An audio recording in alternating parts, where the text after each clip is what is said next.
You're listening to the March 10th, 2016 edition of the Surfwatch Cyber Risk Roundup, the weekly podcast that's focused on how the world of cybercrime is impacting business. The Surfwatch Cyber Risk Roundup is brought to you by Surfwatch Labs. Everybody out there, I am Jeff Peters, Surfwatch Labs editor, and I'm here with Matt Leifus, Surfwatch Labs writer. On this podcast every week, we bring you the top 5 trending cybercrime events, advisories, and legal actions from the past week based on data from Surfwatch Labs. So we'll jump right into it. What was the top cybercrime event this week, Matt? We're going back in time a little bit here. At the end of 2015, there were a ton of hotel data breaches going on concerning point-of-sale malware. And today, the top trending industry target was Rosen Hotel and Resort. Made news for some pretty bad reasons. Rosen Hotels and Resorts is making headlines in connection with a point-of-sale data breach that lasted 17 months. The hotel was infected with malware from September 2014 through February 2016. That's a pretty long time. In a statement, the company explained that it learned of the attack on February 3rd of this year. Here's a statement they put out about the investigation. Findings from the investigation show that an unauthorized person installed malware on Rosen Hotel and Resort's payment card network that searched for data read from the magnetic stripe of payment cards as it was routed through the affected systems. In some instances, the malware identified payment card data that included cardholder name, card number, expiration date, and internal verification code. In other instances, the malware only found payment card data that did not include cardholder names. No other customer information was involved. Cards used at Rosen Hotel and Resorts between September 2nd, 2014 and February 18th, 2016 may have been affected. Have you ever stayed at a Rosen Hotel and Resort? No, I was just going to ask you about that because I didn't see anywhere where it said how many people were affected by this, but a 17-month-long breach, you would assume it's a significant amount, depending on the number of guests they get. Right. Yeah, I mean, not a lot of information as far as who was affected. It's just the basic point-of-sale malware information. This is how it happens. This is what was taken. But yeah, not a lot of information about who was infected. Yeah, and it's interesting that we're seeing more hotel breaches because I think the Surfwatch Labs 2015 report, I think that's coming out pretty soon, maybe next week. And we have a section in there, I know, on all the hotel breaches. And, that's really one of the big things in consumer goods, especially the second half of the year, just so many different hotels that were affected by point-of-sale breaches. Moving on to the number 2 event from the week, we have 21st Century Oncology. 21st Century Oncology is a Florida-based cancer treatment clinic, and they are warning that as many as 2.2 million patients and employees may have had their personal information compromised in a recent cyber attack. Yeah, it's been a little bit. I mean, we read about a lot of medical data breaches, but we haven't hit 1 million in a little while, as from what I can remember. Well, yeah, because it's usually simple things, lost devices, employee errors, things like that. Mm-hmm. It's when they the cyber attacks when that number tends to get pretty high. And I saw a couple people, they're saying, why the heck would you attack a cancer hospital? That's kind of strange. Yeah, that's kind of Well. Yeah. I don't think cyber criminals really exercise. That's what I was thinking. I saw the headline. I was like, well, yeah, they're just going to take whatever data they can get, obviously. But yeah, so this data was these hackers breached the Cancer Treatment Center's database on October 2015. The FBI notified them back in November 13th, 2015, but asked them to keep quiet because they were investigating the event. They said, 21st Century Oncology, they said in a statement that there was no evidence medical records were compromised in the attack. Yeah, and this attack too, I didn't see anything really in regards to how the hackers got in or anything. It said that the cyber criminals managed to compromise the company's network and they were able to access this database back in October, but didn't really say how they went about doing that. Still, we'll probably hear more about it in the future coming up here. Coming at number 3, we got a little North Korea news coming at you. South Korea, their spy agency, which is the National Intelligence Service, that makes a lot of sense, accused North Korea of hacking into smartphones that belong to a number of South Korean government officials. The NIS, short for National Intelligence Service, said in a statement Tuesday that North Korea conducted this activity between late February and early March of this year. North Korea has been mounting a series of attacks against our cyberspace following its nuclear test on January 6. This was a statement from the NIS. The NIS added that North Korea appeared to be preparing for a major cyber attack against South Korea's banking network. And this is what they had to say about that. If left unchecked, it would have resulted in major financial chaos, such as paralysis of internet banking systems and unwanted transfer of deposits. And this isn't the first time that North Korea has been in the news for kind of picking on South Korea there. Not long ago, North Korea was caught sending phishing emails to 2 South Korean railway operators to steal account details and passwords. So, big meanies in the north there. Well, even going back a couple years, I know there were some really major attacks that really did cripple their financial system. So I don't think it's overstated when they, when they're worried that it could happen again, basically. Right.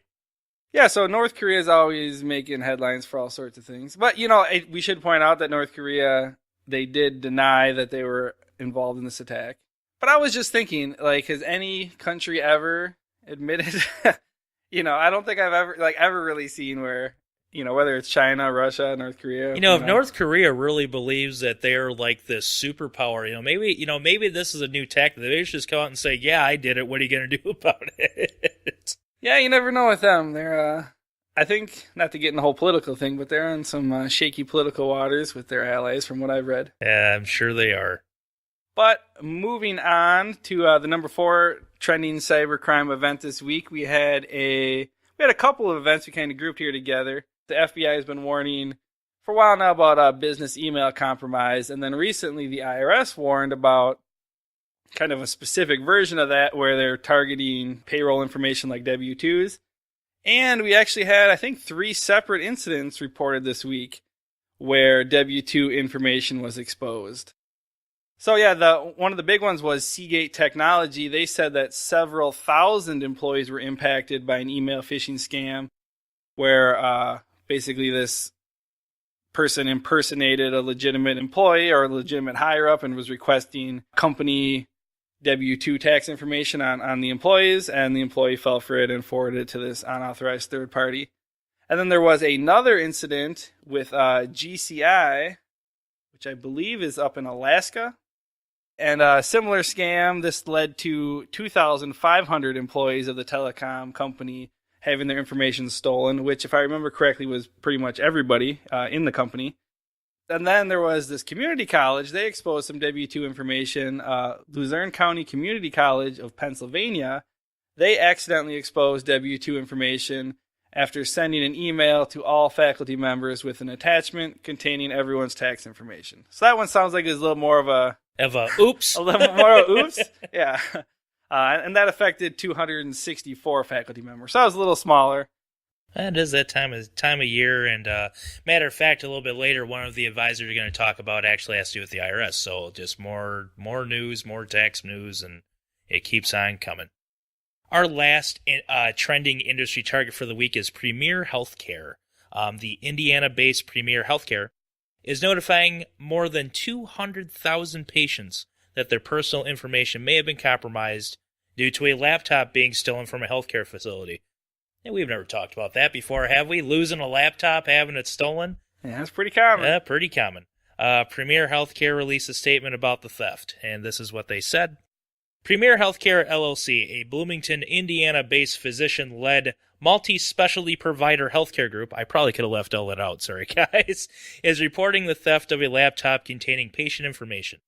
On January 4th, 2016, Premier personnel discovered that a laptop had been stolen from the billing department in its locked and alarmed administrative office. The laptop was password protected, but it was not encrypted. Email stored on the hard drive on that laptop contains some screenshots, spreadsheets, and PDF documents that were used to address billing issues with patients, insurance companies, and other healthcare providers. These documents contained various combinations of patient demographic information such as names, addresses, birth dates, social security numbers, financial information, medical record number, insurance information, and or some clinical information. Together, the information of approximately 205,748 individuals could potentially be accessed on the stolen laptop, end quote. Yeah, and that's quite a bit. Normally when you see these stories, it's, a couple thousand people, 10,000 people. Over 200,000 patients. On one laptop. Yeah, so it's could be quite a valuable theft, assuming that's what they were after, not just a laptop. Right, and the other thing here is, a lot of times you'll hear about a physician misplacing a laptop or having it stolen out of their car, and it's a little less common to hear about a theft of a laptop, something like this, of someone actually breaking into the building and doing it. It does happen, but it's a little less common. Yeah, so those were the big cybercrime events from the week. Moving on to some of the top advisories that everyone was talking about. One of the big ones I saw was this KeyRanger malware. And this was kind of a big deal because people are saying it's really the first ransomware to target the OS X platform. So what happened there was the open source transmission BitTorrent client installer for OS X was infected with ransomware. Palo Alto researchers, they put out a blog about this earlier this week. And they said that it's the first fully functional ransomware targeting Apple's OS X platform. There's been other ransomwares in the past, but they really haven't all come together and quite done the job the way ransomware is supposed to. They didn't know exactly how this attack went down, but these researchers said that it's possible that Transmission's official website was compromised and that the files for this Transmission BitTorrent client installer were replaced by recompiled malicious versions. But they couldn't confirm how the infection actually occurred. And this KeyRanger application was signed with a valid Mac app development certificate. So therefore, it was able to bypass Apple's gatekeeper protection. And this digital certificate was from a legitimate Apple developer. And then, because it was a legitimate certificate, it enabled this rogue software to actually install and get around, the Apple protections. The people running this Transmission BitTorrent client are advising people to obviously upgrade to the newest version immediately to make sure that this ransomware is removed. So if you happen to download it in this window, you might have some ransomware on your system. Coming in at number 2, we are going to talk about an Android Trojan. This one is dubbed Triana, and some security researchers are saying this is the most dangerous of all Android Trojans. Dun, dun, dun. Yeah, right. I was hoping for a little sound effect. Thank you. The Triana Trojan is capable of infecting Zygote, which is one of Android's core processes. Essentially, it starts and stops applications. So it can take that over, which really gives it a lot of capabilities at that point if it's controlling your apps. But on top of that, Triana separates itself from other Android Trojans due to its stealth capabilities. Now, recently we've talked about how a lot of these Android Trojans, they can gain root access. That's a pretty common practice now. This one infects Zygote, which is uncommon. This is one of the first that people that researchers have seen. But now it's their stealth capabilities that really put it over the top. As soon as Triana is installed, it immediately infects the Zygote process and moves its operations into the infected device's RAM, which makes it undetectable by most security products. And the reason being is antivirus, while it's effective and you should have it, only will search certain drives and parts of your computer. It typically doesn't search your memory. So that's why it's actually really undetectable and very successful. There's another catch to this Trojan, however. This Trojan, and this is actually how it makes money. The Triana Trojan can also impact outgoing SMS and filters incoming ones. This process affects in-app purchases from app stores. The Trojan can intercept payments made toward applications from either the user, if the purchase was not successful, so if you're in the middle of the transaction, or from the developer, and that's if the user purchase was successful. So what we're saying here is you go and you pay for an app. The communications that are sent SMS, which does not require an internet connection, that communication is intercepted and they actually take the payment. So it either is taken from you directly or it's taken from the developer. Either way, they're getting money. Interesting. Yeah. So the users that are most vulnerable to this are Android users that are running versions 4.4.4 and, of course, earlier versions. you're at the most risk of being infected by this Trojan. The malware is primarily spread through malicious applications downloaded from third-party stores. We talk about that, just don't do it. There have been cases of malicious apps being found on the Google Play Store, so just be mindful of that. Some of the things Surfwatch Labs recommends with this Trojan, this is a kind of serious one. Obviously, you want to make sure that all your software is up to date. Anytime you have earlier versions, there's things that, could have been patched that you're not getting and you leave yourself vulnerable. So you want to make sure that you're running the most up-to-date software updates on everything. Could be your operating system, other software. That can drastically reduce any malware's effectiveness. Stay away from third-party app stores. I think that's to me, that's common sense, but to other people, I get it. You want to find things out there. You want to find things for cheap. And the other thing, even though I did mention that antivirus does have a hard time detecting this malware, but it's still a good idea to make sure that your Android device does have some sort of antivirus installed to protect yourself. Yeah, and I feel like so many times on this podcast, we're just kind of like stating the obvious. Update your stuff. Right. Don't go to shady places and download stuff, and make sure you have some basics like anywhere. Well, yeah, but it really, 90% of the time, it really is that simple, though. Moving on from that, those were a couple of those are probably really the two big ones that we saw this week. A couple of smaller updates. Our usual Malvertising segment here. The latest victim for Malvertising is this Indian restaurant recommendation website, Burp, which is a pretty clever name. It is. And they've been used in a Malvertising campaign since the beginning of February, according to security researchers. Users who visit the site are served the Angler Exploit Kit, which seems to be the go-to kit in all these Malvertising campaigns, at least over the last 6 months or so. And then this leads to the delivery of Tesla Crypt ransomware. And the majority of the infected users are from US and India, of course, because it's an Indian restaurant recommendation website. So that makes sense. I've never heard of this website. Do you use any type of these restaurant recommendation websites? I don't really live in a big city, so my choices are like Applebee's or Olive Garden. It's not it's not like we have all these fancy little places to go check out. There's a Quaker Steak and Lube now. That's pretty new too in our I think parts. My town is like the king of the chain restaurants. I mean, we've got pretty much everyone there is. Right. There's really not a lot of mom and pop kind of places to go visit though. Coming in at number 4, as promised, I said we were going to talk about the IRS. As of Monday, the IRS has suspended its identity protection PIN tool. The tool will be suspended until the IRS can strengthen its security. So what's the problem with the security? The problem with the identity protection PIN is how easily it can be exploited. Brian Krebs pointed out this week that this PIN can be obtained by answering 4 knowledge-based authentication questions from Equifax. The majority of these answers can easily be found on free online services. So far, the IRS has blocked 800 fraudulent tax returns that leveraged an identity protection PIN this year. Yeah, and just last week, we were talking about how some of these people who were victims last year are now reporting that they're once again victims this year, despite this supposed protection that's in place. Because this PIN is used for people who've previously been victims of tax ID theft or those who are at risk. It's not something, at least last I looked into it, it wasn't something that just everyone can go ahead and get the PIN. You have to actually have a reason for getting it. But yeah, like we said last week, some people being attacked again. So it kind of, you get your stuff stolen.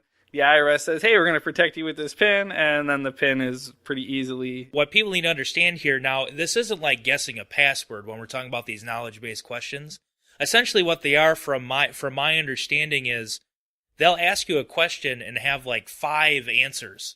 And one of them's the correct one, and you just have to guess it. Yeah, so it makes it that much easier. It's like when you try to get your a free version of your credit report, right. And it'll say, what address haven't you lived at, or where have you lived in the last 5 years, and those kind of questions. Right. If you got a public social media presence on Twitter and Facebook, and you're blogging about your daily life, and right. Sometimes a lot of that information is pretty easily obtained. Yeah, and then the last advisory was there was some iOS passcode bypass vulnerabilities that were reported by security researchers from Vulnerability Lab this week. Essentially, these vulnerabilities enable hackers who have physical access to a device to bypass the passcode protection on your iPhone. The current iPhone models that are open to this vulnerability include versions 5, 5S, 6, and 6S. And the iPad mini, iPad 1, and iPad 2 are also vulnerable. There's vulnerabilities that are located in the App Store, Buy More Tones, Weather Channel, and links of the clock, event calendar, and the Siri user interface. And essentially then what happens is, using these various exploits, there's a few different ones, so we won't get into all of them, but by leveraging these vulnerabilities, then they're able to somehow get into the phone and then bypass that lock screen. So just something to be aware of. Moving on to trending settlements, lawsuits, and legal news. Our main story of the week has to do with just a ton of the major banks. 17 banks and credit card companies, including Visa, MasterCard, Chase, and Bank of America. They were hit with a class action antitrust complaint related to the October 2015 liability shift around EMV payment cards in the United States. B&R Supermarket Incorporated and Grove Liquors LLC, which are both based in Florida, they're leading a proposed class of merchants who claim they are being subjected to this payment card liability shift despite having updated their point-of-sale systems and doing everything they can to be compliant. That's pretty interesting, Jeff. What else is going on with this? Basically, what these people are claiming is that, the supermarket, for example, they claim that they've put all this effort into management, training, they've bought these new card readers that are EMV compliant. They've done everything they can to be compliant, but they haven't been certified. Because there was a liability shift back in October 2015, so now if you're not on par with the EMV stuff, you're potentially, as the merchant, liable for some of this fraud. Obviously, they don't want to be liable for it. They've done all this stuff, but until you're certified EMV compliant, you're still liable. But they want to get certified, and there's no one to certify them. So, according to the complaint, at least, there's hundreds of thousands of similar merchants in the situation. And they said in the complaint, the very large retailers like Target, Walmart, and others, obviously they get the preferential treatment, and their EMV processing systems are certified right away. So these big companies are spared this liability shift, but the little guys, a lot of them are supposedly sitting around waiting to get certified, and in the meantime, they're getting all these basically fraudulent charges, and these banks and different credit card companies are saying, hey, you guys have to pay now because you are liable. Even though they're like, hey, I've been waiting. Even though they have the technology set up, it's just not certified? That's what's going on? Yeah, so in the complaint, they said that tellingly nothing that the supermarket could have done short of making the business crippling decision to just stop accepting Visa cards and then basically lose all your customers. Nothing they could have done could have prevented this outcome. And then said, indeed, the expenditures it made in an effort to comply with the new EMV chip regime have all been for naught, as the defendants have failed to conduct the very certification required. And from what I read, they were saying, at least in the complaint, obviously it's a legal complaint, so you're only getting one side of the story, but they're saying that it could potentially be years before all these places are certified. So that's kind of the thing. Like, they're basically saying that the antitrust thing, all these companies basically colluded to shift their liability, because it used to be the bank's liability. Right. So they all colluded to shift their liability, basically in a way that they knew there was going to be problems, and they knew it was unrealistic. They're accusing them of violating the Sherman Antitrust Act, California's Cartwright Act, and unjust enrichment. So it would be interesting to see how that plays out. I thought that was a pretty interesting case. See, something like that actually kind of makes me mad, because here you have, there are plenty of statistics out there of multiple companies, probably the majority of companies still, that haven't even attempted to make the shift yet. And here you have some companies that are trying to do everything they can, and no one's just gotten to them yet. They have all the equipment installed.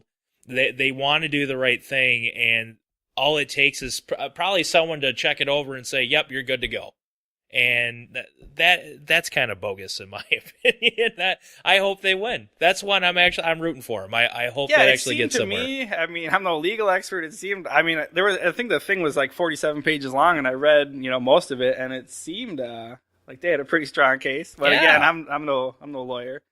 But yeah, what I thought was interesting was they said when the UK and Australian markets, when they switched, the merchants were given kind of some kind of incentive, and they're basically saying here that all this liability is shifted from the financial institutions to the merchants, and they didn't get any reduction in fees or other costs or anything like that. Whereas I guess, at least according to the complaint in these other markets, they made the change, but then there was different kind of incentives to kind of balance out the situation. Yeah, we'll have to see how that one goes. Moving on, we're going to talk about the Home Depot. It's been a little bit since we've talked about them. Everyone knows Home Depot and their 2014 data breach. The Home Depot has agreed to a class action settlement related to its 2014 point-of-sales data breach, which affected more than 50 million individuals.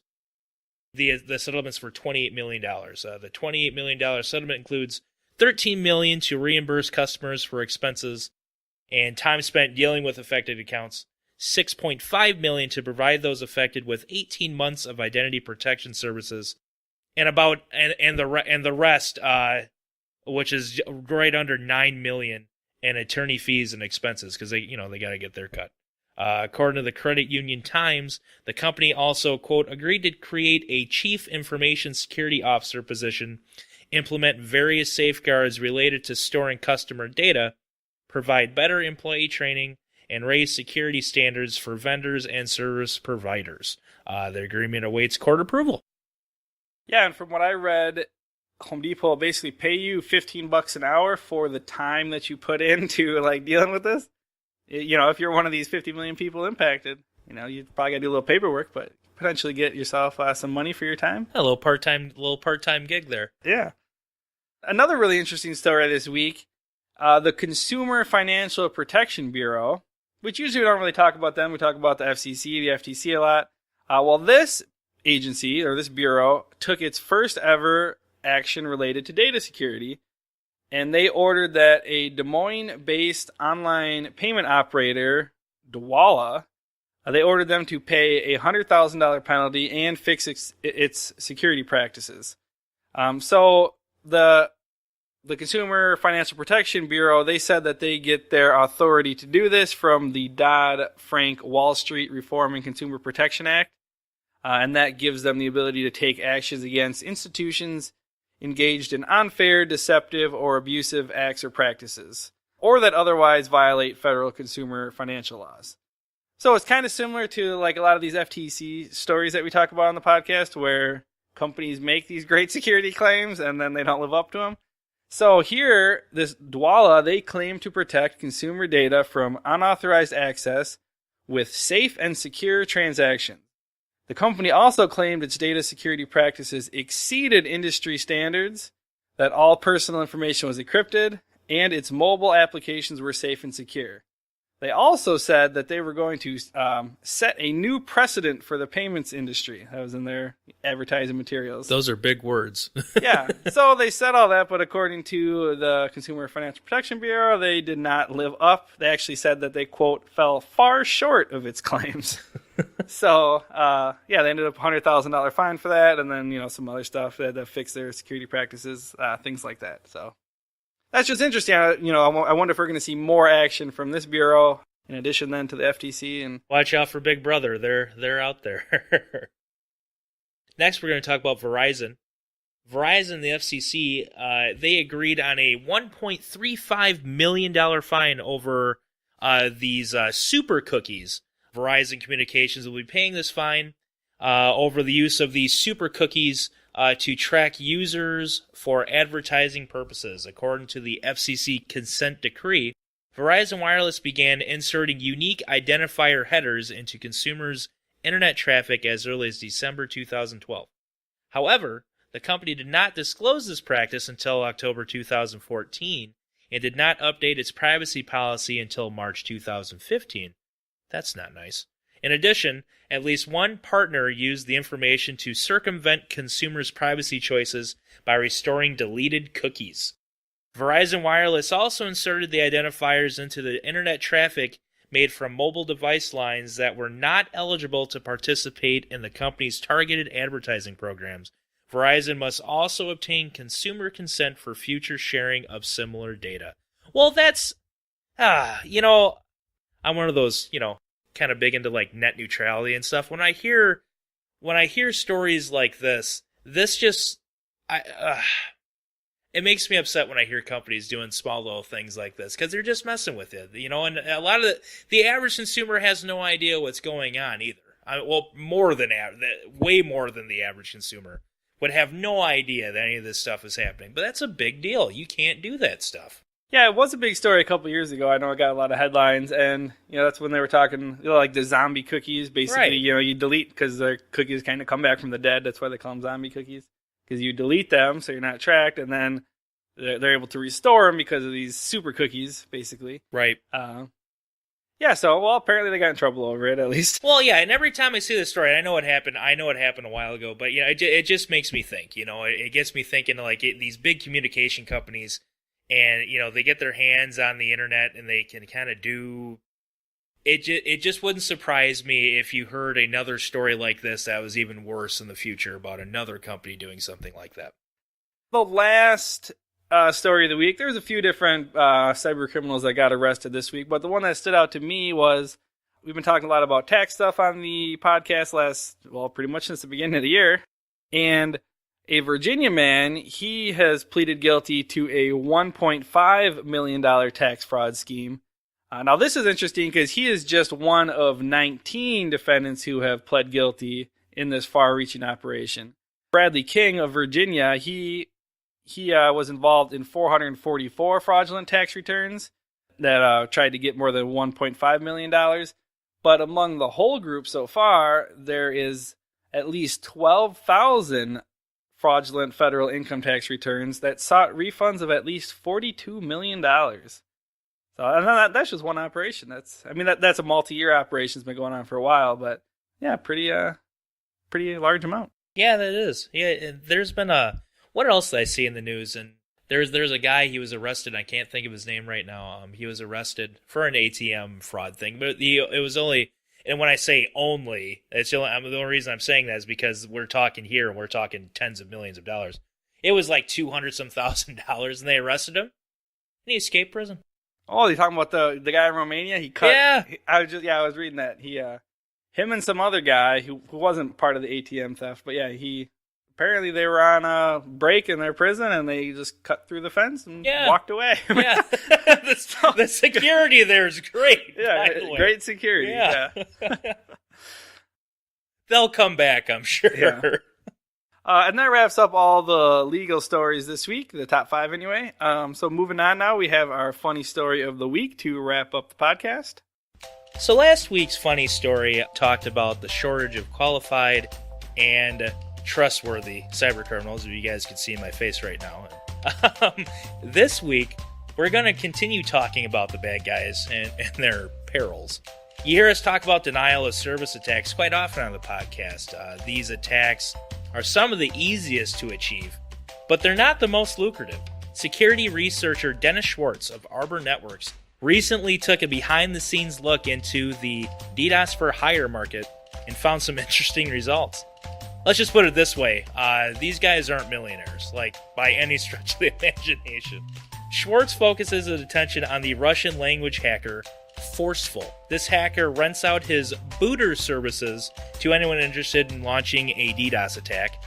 For this service, Forceful charges $60 a day to rent his services, or $400 if you want a website to be taken offline for at least a week.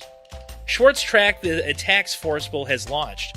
In the time period that he examined, which was from July 9th, 2015 to October 18th of the same year, Forceful conducted 82 attacks and made a profit of $5,408. The mean estimated revenue per attack was just $66, and the mean estimated revenue per day was $54. What's funny about this is the amount of money a successful DDoS attack can have against a target compared to how much money like this hacker in particular is making. According to Arbor Networks, and I've seen this all over the place, a DDoS attack averages about $500 a minute to the target at hand. So if you think about that, and I bet that in some cases that figure is much higher. You're causing all of this financial damage to these targets with taking their services offline, and this guy is making pennies compared to what's going on there. So they're not rich. All right, and that'll do it for this week's Surfwatch Cyber Risk Roundup. As always, the Surfwatch Cyber Risk Roundup is brought to you by Surfwatch Labs.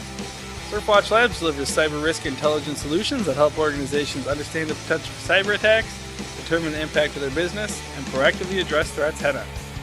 For weekly interviews with cyber experts, check out Surfwatch Labs' other podcast, The Cyber Chat. And for more information on cyber risk intelligence, check out surfwatchlabs.com.